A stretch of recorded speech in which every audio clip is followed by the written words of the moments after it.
Hi, everyone. Welcome to our final episode in the Ready for November conversation series. We all across the state, in particular, our 1,500 clerks at the local level, are seeing a steady stream of voters coming in to vote early already. Over 1.3 million citizens have voted in Michigan, and that number climbs every day. We're well on track to have more people vote in this year's election than ever before. And we're ready. We're ready in particular and primarily because our clerks are ready. They've done an extraordinary amount of work in every corner of this state throughout this year to manage high turnout elections in the midst of a pandemic. And I'm elated to have with us two of really our top election officials in the entire state. We've got Chris Swope, who's the clerk for our capital city of Lansing, and also the president of the Municipal Clerks Association, and Jackie Beaudry, who's the clerk for the city of Ann Arbor, and well awarded and recognized for her innovation both in Michigan and nationwide. Both Jackie and Chris were also members of my election modernization task force that I started when I took office to really dig in deep and advise us on how to collaboratively and collectively implement all of these new changes that voters amended into our state constitution in 2018. And so I'm really grateful for both of their efforts on that task force, but also every day as your election clerks. And they truly have been innovating and leading. And I know that things are always going to be smooth sailing in Ann Arbor and in Lansing because of their leadership. Of course, as our pandemic continues, we head towards this monumental election in just a few days. There's still so much uncertainty on so many levels, but we want voters to have the certainty and the clarity that you'll have options to vote this year and that all of them are safe for you to access. You can vote from home with an absentee ballot and return your ballot at your local drop box or your local clerk's office or satellite office. And you can vote in person at your local clerk's office or a local satellite office if there's one in your community. And of course, you can vote in person at your local precinct on election day itself. And we encourage voters to wear a mask if they show up to vote in person. You'll certainly be met with election workers wearing masks and gloves and sneeze guards and having social distancing guidelines in place to protect everyone's health. And finally, if you have your ballot now and you haven't returned it, please return it either in person at your clerk's office or at a local drop box. As long as it's in one of those two places by 8 p.m. on election day, it will be counted, and you can find the location of your clerk's offices and your local drop boxes by entering your voter information at michigan.gov/vote. So I want to start with Chris Swope, our first guest today, who's been Lansing City Clerk since 2005. And I've known Chris since before he became clerk, and we were all very happy and celebrated when he became clerk because he has a long history of public service, having served previously as an Ingham County Commissioner, a policy analyst for the Michigan Senate, a benefits administrator at the Michigan House, and also a leader in many progressive causes throughout the state and well-known advocate for equality in every level. He's currently, as I mentioned, the president of the Michigan Association of Municipal Clerks and president of the Capital Area Municipal Clerks Association. His expertise has made him one of the really best clerks best local clerks in the nation, and we're really happy and fortunate to have him here in Michigan. So Chris, voters in Michigan have a lot of options to vote this year, particularly prior to election day. And of course, they can also vote at the polls, as I mentioned. Your office plans to have an option even for people who want to vote on election day, but not come to their local precinct. Can you tell us about that? Well, we have a drive-through location that voters can use up the 2 weeks before election day, so they don't need to get out of their car. If they have any health or disability concerns, we are going to have runners that will go out to their car, collect their information, get their paperwork filled out, and get that ballot to them in their hands. So we're making it as convenient as we possibly can and as safe for every voter as we possibly can to vote during this pandemic and during these times. So really important to ensure that safety for our voters. That's great. And we really appreciate your leadership and innovation there. And of course, you've also placed a number of secure ballot drop boxes all across Lansing to allow voters to easily return their ballots up to and including Election Day. Can you tell us a little bit about what you've been doing in Lansing and why these drop boxes are such a secure and important option for voters to know about? Sure. So we have 15 drop boxes across the city now. Wow. We traditionally had 2 before. So we laid it out on a map, and if you draw a 2-mile radius around each one of those, we have about 98% of our city is within 2 miles of a drop box. So very few voters would have to go further than that to drop their ballot off. And we just want to make sure that everyone has an easy, convenient way to get that ballot back. And, you know, as voters, some voters make up their mind right away and some voters make up their mind at the last minute. We want to make sure that they have every opportunity to get that ballot to us by 8 o'clock election night. We do have a team of 2 people going around every day, including Sundays, to collect those ballot boxes so that we can securely get those votes turned back to our office and recorded. And we are scanning them into the computer, and we send an email in Lansing to voters. If we have your email and we have your ballot back, you're going to get an email letting you know that we have received your ballot. Of course, you can always go to michigan.gov/vote and check on the Secretary of State's website as well. But we're trying to make it so that the voter gets that proactive notification that their ballot has been received. You know, it's hands-free, touch-free to drop that off. So a safe, secure way to get your ballot turned in. We have installed cameras on most of the locations. Some of the other locations are at our fire stations that are staffed 24 hours a day, 7 days a week by our firefighters. So we are doing everything we can to make sure that this is a safe, secure process because we want to count on you to vote. Yeah, and certainly with all of the other changes this year, it's really great that you've created so many options for that to meet people where they are and ensure that no matter what or how they want to vote, that the right to vote is preserved and easily accessible for everyone. And notable also that drop boxes have become, you know, more widely available this year. But I, you know, want to emphasize you've been, you know, implementing secure drop boxes for a long before they became as popular and as necessary as they were this year. So it's great to have that innovation in place to help us expand and know it can work because of your, you know, long-standing commitment to that accessibility option. So thanks for your foresight and your vision there too. We of course are also joined by Clerk Beaudry, Jackie Beaudry, who's been Ann Arbor City Clerk since 2005 and in 2019 was named Michigan City Clerk of the Year. And she has represented our country also on 4 international election observation missions in Europe and Asia. And earlier this year was given an award by the EAC, the Election Assistance Commission, for her outstanding innovations in elections. And in that case, she was awarded and recognized after creating a line tracking project to enable voters to check wait times at their local polling places. Now, I'm hopeful that even though we'll have record turnout this year, with so many citizens voting early and exercising their options, many options to cast their ballots, that we won't have long lines on election day. We're certainly on track for that, which is important in the midst of this pandemic.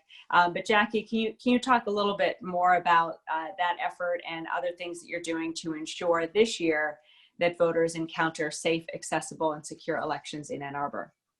Sure, and thank you for having me.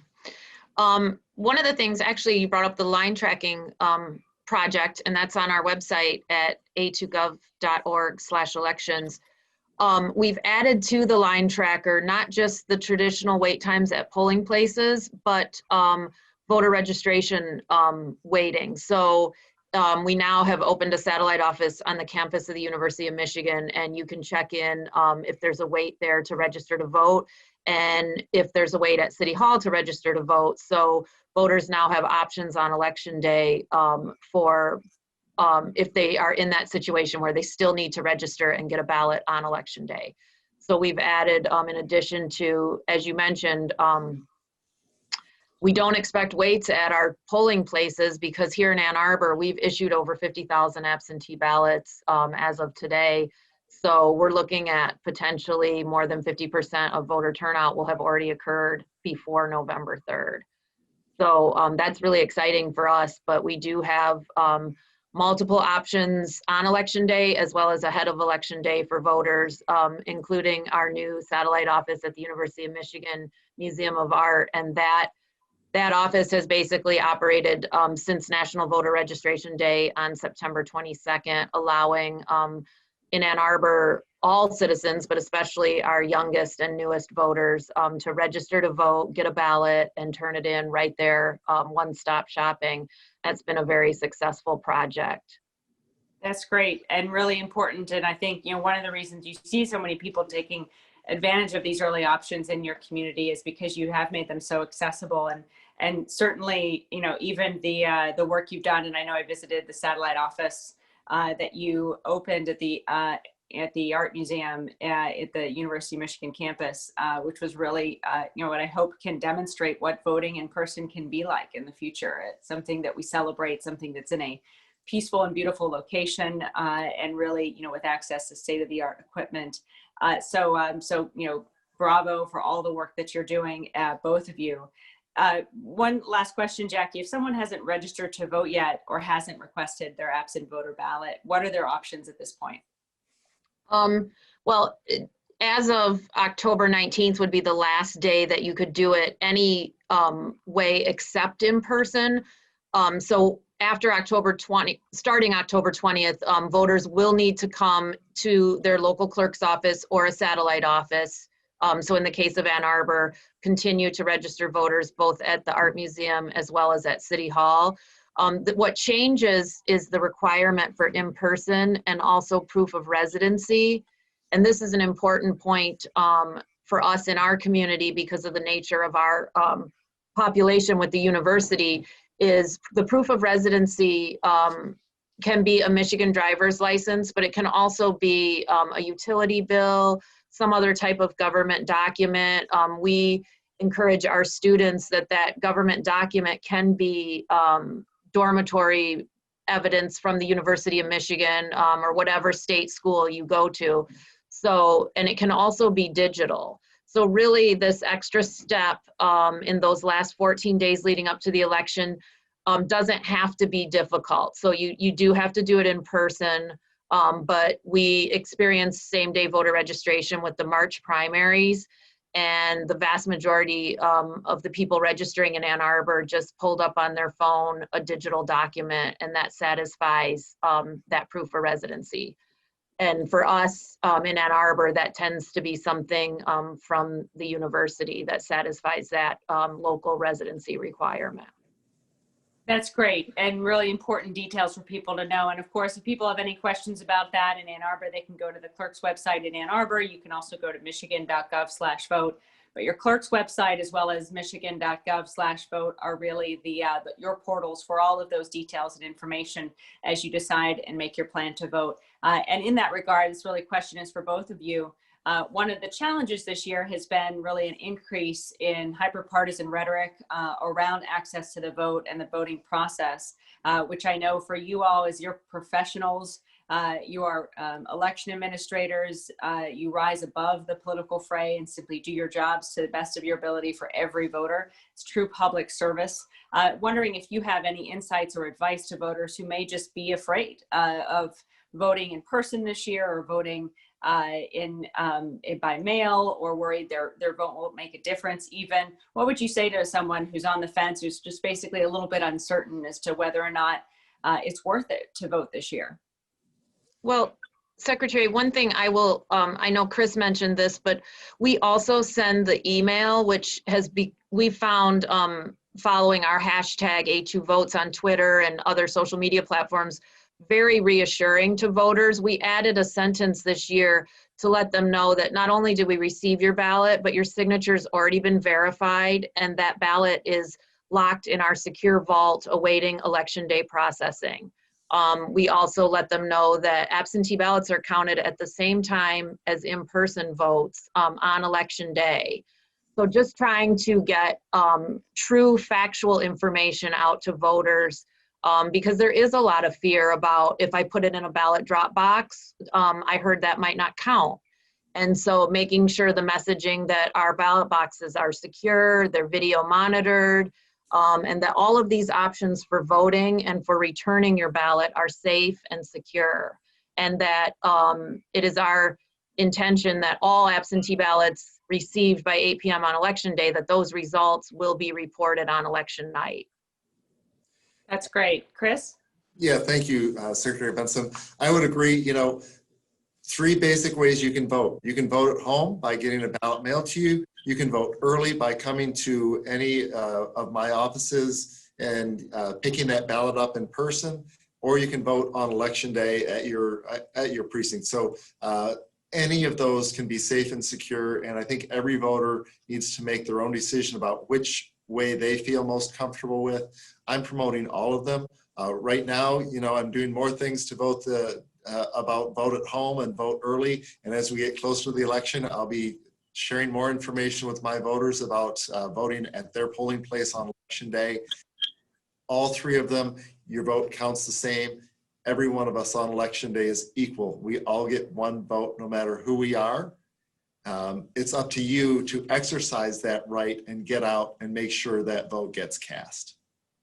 Amen. Well, thank you both for the really extraordinary work you've done for years as true professionals to make democracy work for all of our citizens, and really wanted to highlight you both as an example of why people should have faith in their elections this year, because you've got hardworking professionals like Jackie and Chris working on the front lines to ensure that every vote is counted and every voice is heard. And they are, as so many of our clerks are around the state, people who've invested years in this work. And one of the biggest reasons why Michigan is ready for November and ready for this record turnout, and ready to make sure every vote is counted. So thank you all. Thank you both for being here today. And to voters, whatever way you choose to vote, know that you can do it safely.